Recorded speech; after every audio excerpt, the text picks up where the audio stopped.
both the teams have been performing. What do you expect? What is a good season for both of our teams? Let's start with United host. Yeah.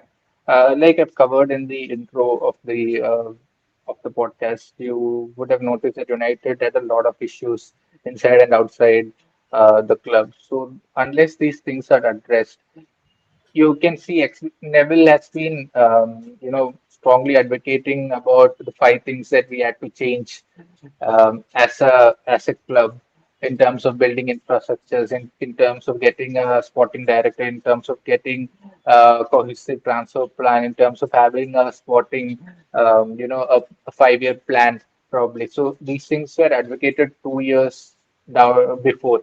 So even now we have not addressed everything. So unless Glazers move out, we can't see a big change in how United will set up. And probably top four is the biggest dream that I have right now.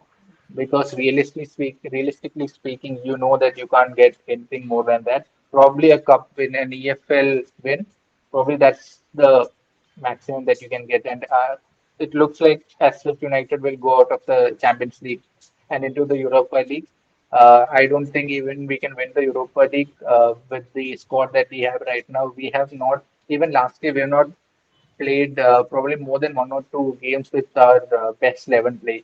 And in this season, you can see with the likes of Maguire and even Evans, even though they're decent defenders, you can't play again in the Premier League with those kind of teams with the expansive pressing that Eric Ten Hag is deploying. So you can see that teams are bypassing our presses, and in midfield we are struggling with Casemiro not starting well, and probably Amrabat is just adjusting to the Premier League.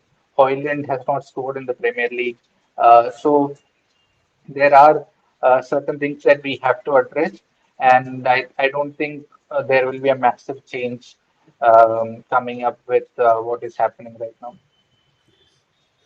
Yes. So talking about Barcelona, first let's talk about the transfers they had. So I was very happy with the transfers. The only thing which we lacked was we only had 21 first team players, and at this point of stage, as we know, a lot of them are injured. But at the same time, there have been a lot of good talents from La Masia who have stepped up, and I'm really impressed. So if we consider a few things, the injuries, the squad depth we had, and currently sitting at third position, and the way we are playing last season was a exception where Xavi was interested in sitting deep and trying to win games 1-0, 2-0 wherever it was possible. But this season we have seen it's not the case. They have switched. We have two attacking fullbacks. There are only two defender defending in best defense and everything. But yes, so you consider the injuries, the everything, and I'm very happy with the way we have played.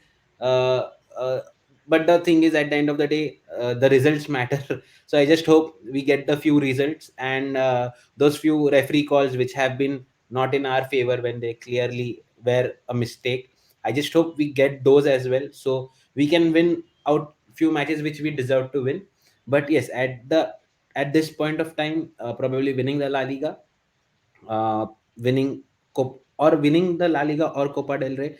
Probably the priority has to be La Liga, and going at least till quarterfinal in Champions League would be a realistic aim. In the Champions League, we haven't faced a good team as of yet, but definitely once we have our full squad back, we could give fierce competition to any side at the moment, because there is no side in the world football who is looking very good at the moment. Everyone has their Right. weaknesses, and we have seen in Champions League. So yes, it's a game of two legs where the game can be decided, and we have the players. So the realistic expectation is quarterfinals in Champions League, winning the La Liga, and probably winning another trophy, which is either the Super Cup or the Copa del Rey. So that is the realistic expectations from our teams. So host, that's it for this week. We will Yeah. be back next week. Champions League is coming back, so we will be back with our reaction on Champions League, how three fixtures, and how are the teams, what are the points tables and everything. We'll give our instant reactions on them, and we'll be back next week. All the links are in description box below. You can follow us on all the social media platform. Everything is in the description box below. See you next week. Bye bye. Well,